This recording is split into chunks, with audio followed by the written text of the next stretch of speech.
We have 4 world champions here today. Nicky Rosberg, the defending champion. Nicky Lauda, 1975 and 77. People watching from everywhere here today. 32nd board is up. This is off the false grid. Of course, Keke Rosberg 2 years ago won the World Championship, and we can't forget the great John Cecotto, who is starting dead last today. World champion in 350 and 750 motorcycle competition, and you really have to prove one's bravery to accomplish that. Cecotto now moving to Formula One, and in his very first season doing very well. The young Venezuelan running 26 on the field. I think one of the greatest races I ever saw in my life. I saw him start dead last in the Daytona 200 motorcycle race, dead last, 80 riders, and he finished second, and then only to the great 7-time or 13-time world champion, depending upon the category of fight you want to call it, Agostini. Ken, it looks like they're all moving. Everyone is away. There's a picture of St. Antoine Street. Now you get an opportunity to see some of the cameras that have been put in place around this 2.5-mile course. Most difficult to follow Formula One as opposed to our Daytona coverage, where we have the luxury of a 2.5-mile oval that just sits there in your lap. Here they are through the streets. There are over 20 turns to be covered here. Very fast part of the course here. We're going 140, 150. Then this left. That is almost a throwaway corner there, Dan. But the next one up is the one that you really want to hit, because it leads to that straightaway where you have to hit it right to get all the speed you possibly can. There you see Mark Shore in the arrows. And here they are, paying absolutely no attention to street lights. There they are, right under the traffic light. Warming up the tires as you see them sashay left and right. Into this left-hander, these blind turns. At the tremendous speeds they're attaining. Now you see them, the leaders down Jefferson, coming to Cobo Hall. Folks are very familiar with Cobo Hall, the Joe Louis Arena. Right there in the back of your picture, there's the first. Now they're across the trolley tracks, that lead car, the Ferrari, and ready to go down beneath the bridge. And one of 2 portions of shade that they have to adjust to on each lap. And now they'll be flanking the Detroit River. They're headed for the tunnel. This bright, beautiful, sunlit day here in Detroit. Detroit has really turned out her best weather for this grand occasion.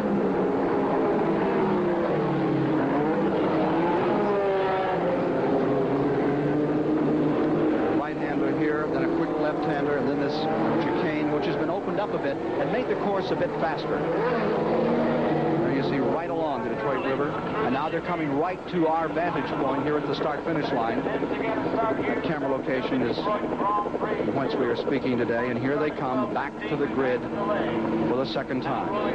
5-minute hold. If you're just joining us, Andrea de Cesare's second race in a row has a problem at the start. And there you see the Ferrari number 28, Arnoux. He has been a disappointment this year, but he's been on the pole twice.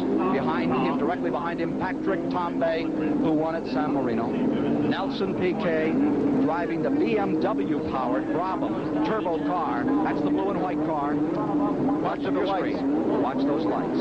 It's all here. Everyone seems ready. No arms in the air.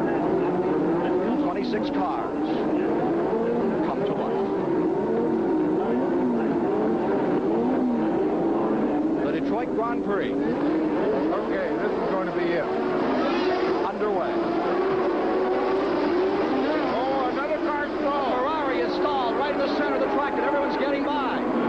Tambay, I believe, has stalled right in the center of the track. An incredible moment. There is Patrick Tambay's car resting the track. There are the leaders away. It's unbelievable, Ken. Leads. Nelson Piquet is in front.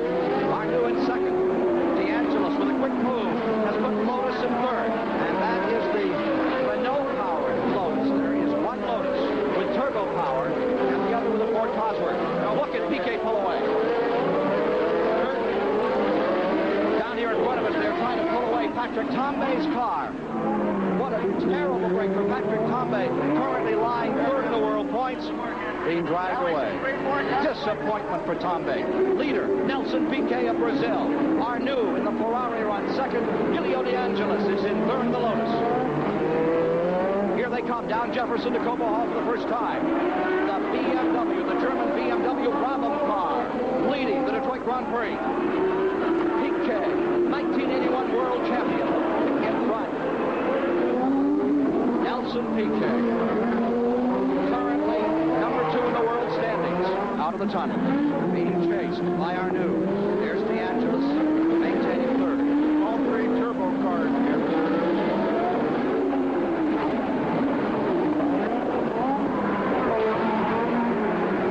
It looks as though both Piquet and Arnoux have stretched it out a little bit over Elio. I think I caught a glimpse of one of the first matches last year. No, Andrea de Cesaris is fourth. Cesaris is fourth. Michele Alboreto, with a specially built Ford Cosworth engine, has gone to fifth. Alboreto really carries the hopes of the non-turbocharged cars in this event, which you're watching live on CBS Sports today. Nelson Piquet of Brazil with the advantage by 4 car lengths. Ferrari running second. Tambay out right at the line. A breathtaking moment as cars went left and right. Everyone from the second row back making great avoidance moves to save what could have been a disaster. Piquet is now walking back along pit road as these cars with 66 gallons of gasoline on board. It's a lot of fuel. There's some folks that aren't attending to business in that office building today. Why should they on a gorgeous Sunday here in Detroit? Piquet first. Arnoux second. Let's go to Barry Gill in the pits. Well, I have the most disappointing driver in motor racing. Patrick, what happened? Let's face it, I blew it. I just stalled. I probably warmed up my tires a little bit too much with the 2 laps. And I had too much grip on the rear wheels, and when I put the clutch in, I just stopped the engine. Patrick, it looked extremely dangerous. Did you just hide down in the cockpit? Well, first instinct was to put my hand up in order to try to show the others that I was tall, and then afterwards I just stuck as low as possible. Fortunately, the finish line is pretty wide, and they could avoid me on both sides. And tremendous safety precautions here, weren't they? They got you away very quickly. Yes, very quickly, but I'd been told that in case of an event like this, I could have restarted. They could have pushed me. They should have pushed me so I could at least start from the back. Well, I'm very sorry you're out of the race, Patrick. Thanks for talking to us. Well, it could have been a disaster. 66 gallons of fuel in each of these cars that weigh about 1,100 pounds, and they go from 0 to 100 miles an hour in about 5 seconds, so you want to be right, and all that traffic just surging out of the gate. Piquet leading, Arnoux in second, and a very lucky driver is Patrick Tambay, winner of 2 Grand Prix in his career. Looks like Nelson and Arnoux, Nelson Piquet and René Arnoux are stretching it out a little bit, but they're not getting too far ahead of Elio.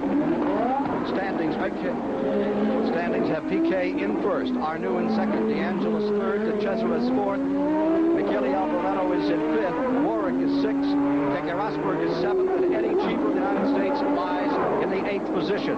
Back in the 15th position is Danny Sullivan. He's collected 1 spot since the race started in the 2nd Tyrrell. 2 laps have been officially completed. They are working lap 3. Here they head for Cobo Hall. Nelson Piquet in command. Last year, Watson came from 17th position to win this race.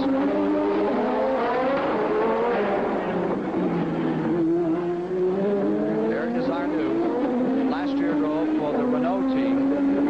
Switched this year to Ferrari. Ferrari winning the Constructors' Championship a year ago. One must remember, this is team racing, somewhat different than what we are acclimated to in America.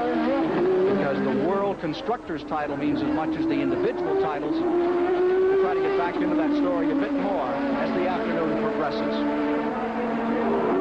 Now deployed in first, Nelson Piquet. In the 2nd position, Arnoux. And several car lengths back in third is De Angelis with De Cesaris fourth. From Goodyear blimp. There you see the leader.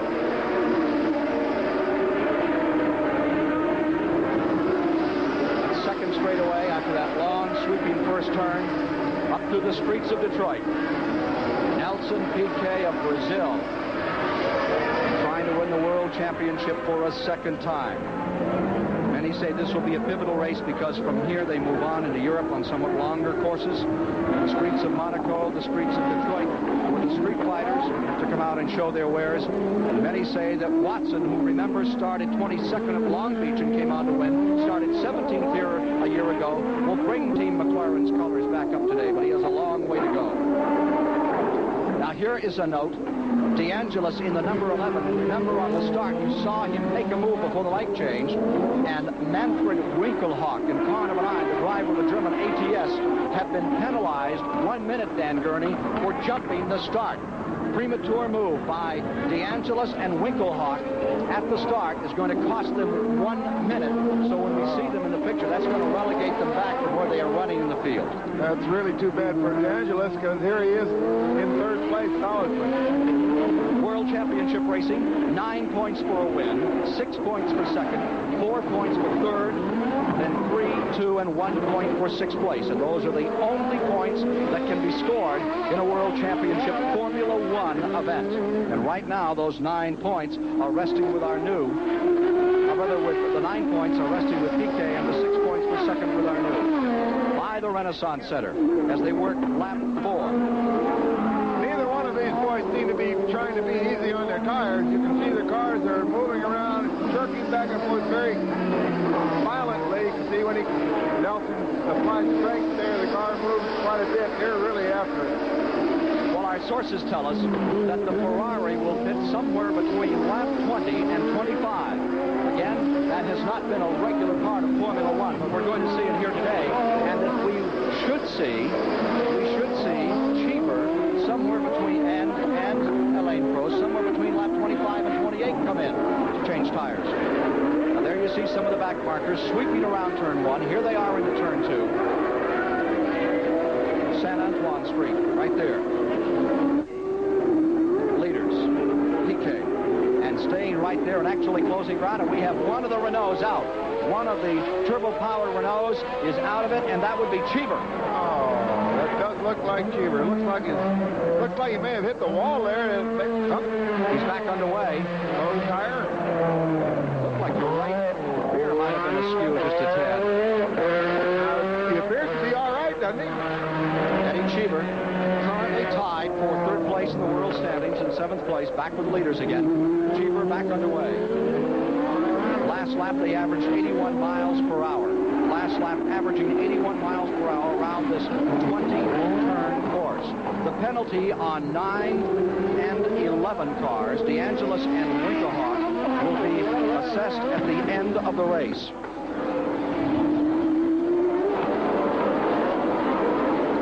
There's John Watson closing up. And there's smoke coming out of Derek Warwick's. Watson closing on Warwick well back in the field. That would be the battle, we believe, for 17th. 7th. Correction. Warwick is being shown well up in 7th. They're not showing the Watson car near him.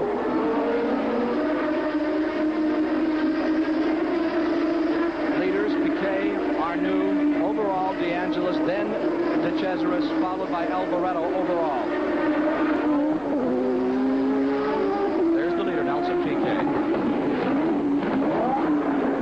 Piquet did not qualify for this event a year ago. Probably cost him the world title. Car 11, De Cesaris, is out. And he's Elio DeAngelis, who had been running in the third position, running away from his car. Elio DeAngelis, car number 11 Lotus, with a turbo-powered Renault engine, has succumbed to problems as we are working the 6th lap. Into the 6th lap. Cancel the hopes of Lotus today for DeAngelis. That leaves Nigel Mansell running the Cosworth-powered Lotus, still in competition.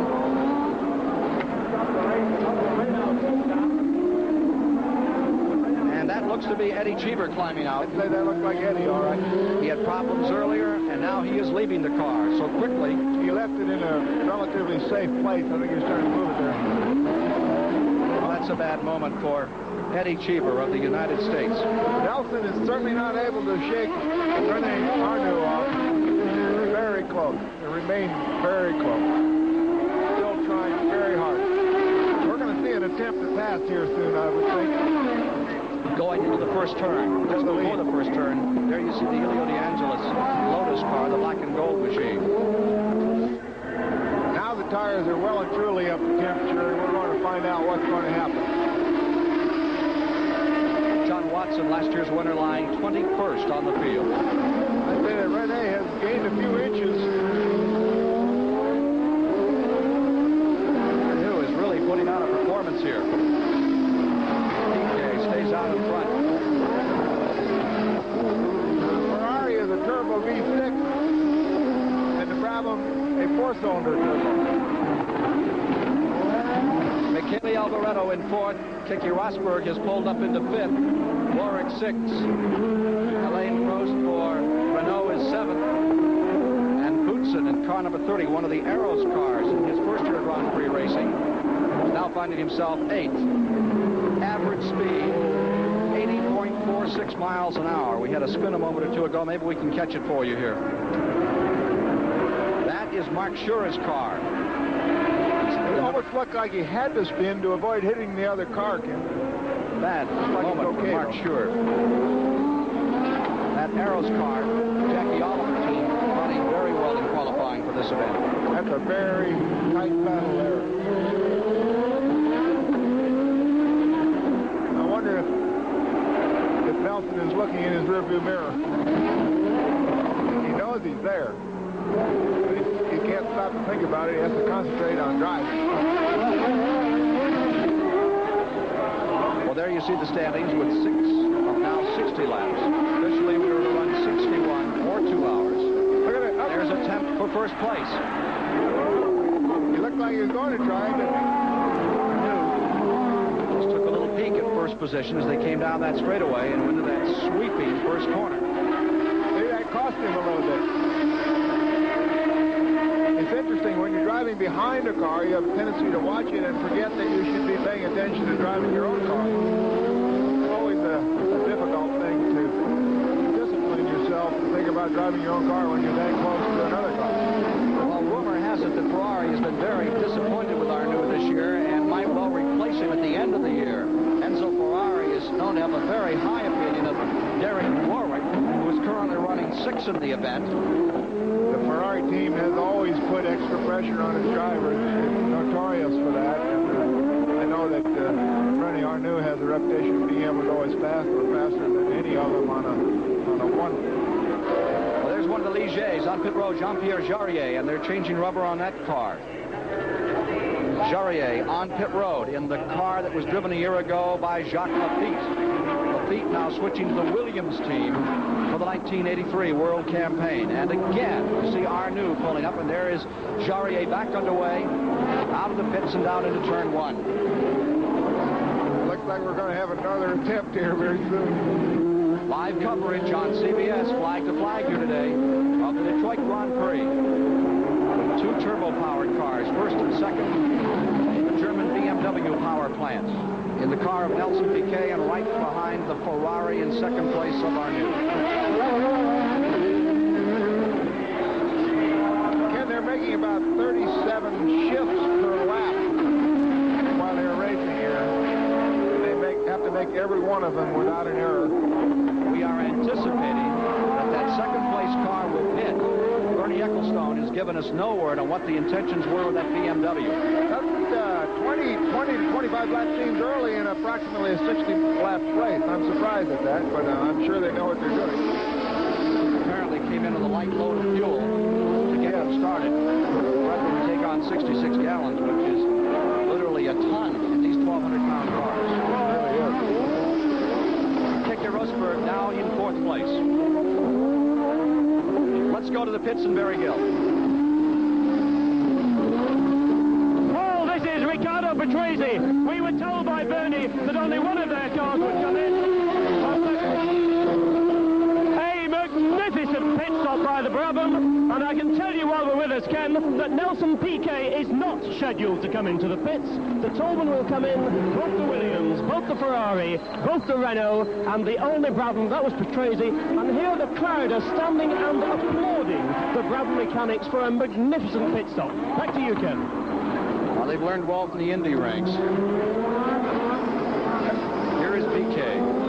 Mary said he didn't expect Nelson to pit. Now that's interesting. I wonder where he managed to get that information. Probably right from Bernardo Ecclestone. Man, yeah. Put this Brabham team together. I suppose you can trust him, Ken. Well, there is a whole lot of secrecy and espionage that goes on about these pit stops this year. Close. Arnoux on Piquet for first place.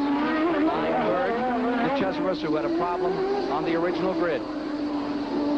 Tremendous battle. There's some of the crowd gathered along the Detroit River to watch from their vantage point and back to the leaders. Looks like an attempt. Can't do it. Arnoux on the inside, can't get the line. It's a double apex turn. It really tightens up coming out of that sweeper. But he's finding out what he can and cannot do, I think. You'll see it. Maybe he's setting him up for a move later on. It does look like he can gather him back up, even though he loses some each time he tries. John Watson started 21st, is now up to 17th. Last year's winner with a McLaren. As last year's event unraveled, just an incredible performance, and then he duplicated the feat at Long Beach this year. A lot of pressure. He was in position to try and outbreak him, but Nelson's not cooperating at all with him. Now this is a very fast straightaway and a good position to overtake us right here. Arnoux is there. Oh, did he close the door or what? Just slightly. Arnoux takes the lead. Ferrari is in front. And the Brabham BMW now in second position. Third, De Cesaris. I would say that Nelson may have missed a shift or something. Normally he wouldn't be able to get by on the straightaway like that. Now it looks as though we'll see him stretch it out. You suppose the temperature is starting to affect either the engine or the tires. Arnoux, if he intends to pit, must get away and build up some kind of an advantage, particularly if the story is true that Nelson Piquet does not intend to pit this afternoon. Very good point. Very good point. Now we're watching the strategy unfold. Certainly if Nelson doesn't have to stop for a pit stop, he's effectively leading by quite a margin. So car number 28 in front, commanding this race. 34-year-old René Arnoux of France. And he is building himself a fairly good advantage here as he tries to win this Grand Prix, Detroit Grand Prix. Be the sixth one in his life. Let's see what he'll do.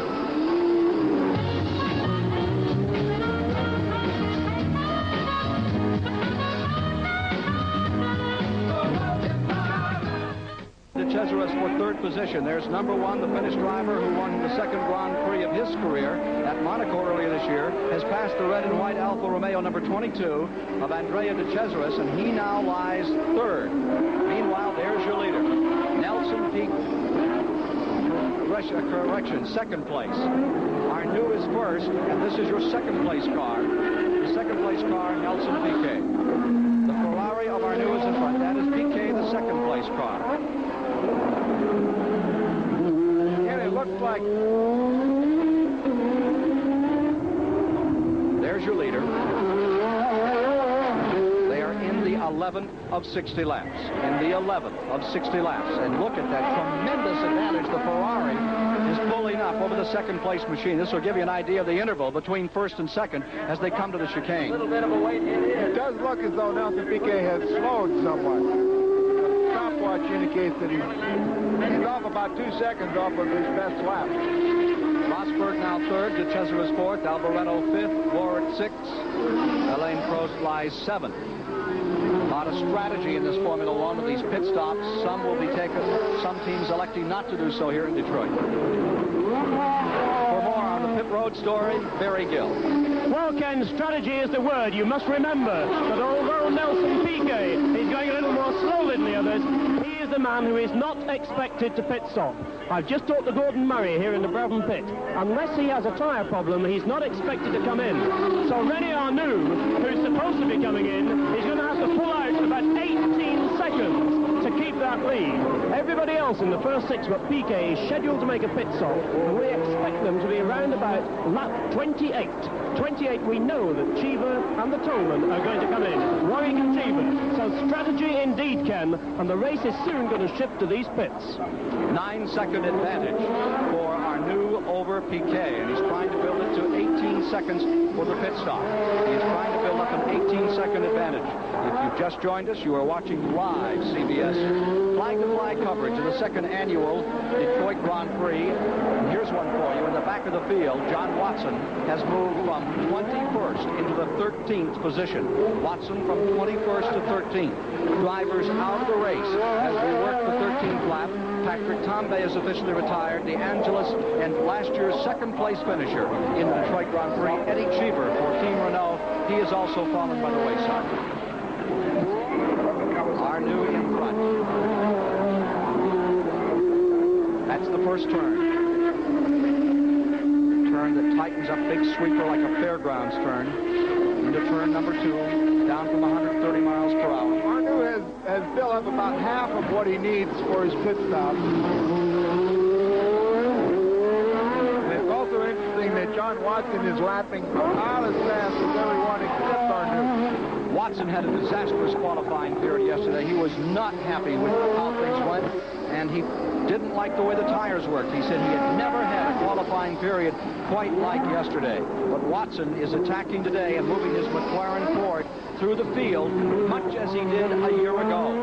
And it's also interesting that the reigning world champion, Keke Rosberg, is lapping as fast as Arnoux, even though he's in 3rd place, but he's on the move.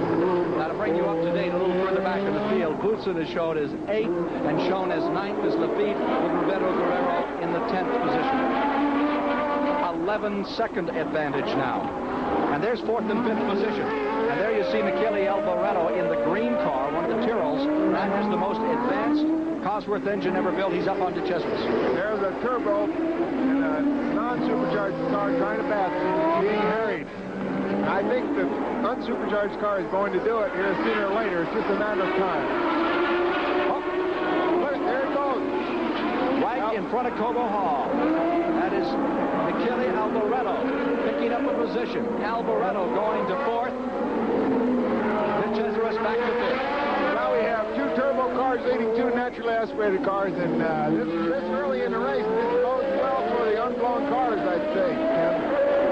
Well, Alboreto has the most advanced Cosworth engine built. There are only 2 of them in the world. One of them disassembled a couple of weeks back. They've been repairing it, but there is a new special Cosworth engine, and then there is the special, one only in the entire world of motorsports, and it is in this car that you're watching streak down along the Detroit River, working the 14th lap of the Detroit Grand Prix. Again, to the pit area, here's Barry. Well, you were talking about the Cosworth engine. Nobody would be more pleased to see the Ford Cosworth win than Walter Hayes of Ford, because this man is the man who invested $100,000 in getting Keith Duckworth to build the engine way back in 1967. Walter, can a Ford win here in Fordland? Oh, yes, I think it can. But naturally the turbos are a much tougher challenge. Walter Hayes, a magnificent scene here in Detroit. How important is it to Detroit to have a Grand Prix? Oh, there are over 100,000 people here. There isn't room for a pigeon on any of the buildings. It's been like this for 3 days. Biggest downtown party in America. And what does it do for the city? Well, you know, Detroit has suffered more than most American towns from the recession, but this is still the motor capital of the world. It is Motown. It's good for the world to be reminded. Over 100 million people are going to see your CBS telecast. That's good.